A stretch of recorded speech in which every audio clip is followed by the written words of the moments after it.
Adilabad rural మండలం పరిధిలోని లింగుగూడ గ్రామాన్ని మెస్రం చిత్రు ఆహ్వానం మేరకు సందర్శించారు. ఆయన ఇంటికి వెళ్లి కుటుంబ సభ్యులతో ఆత్మీయంగా భేటీ అయ్యారు. వారికి ఆప్యాయంగా పలకరించి యోగక్షేమాలు ఆరా తీశారు.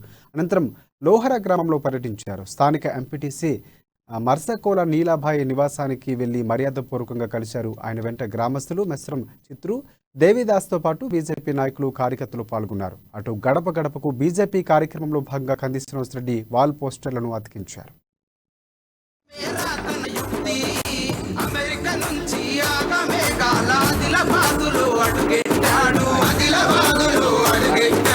ఇకపై నుంచి ప్రజా సేవకే అంకితమై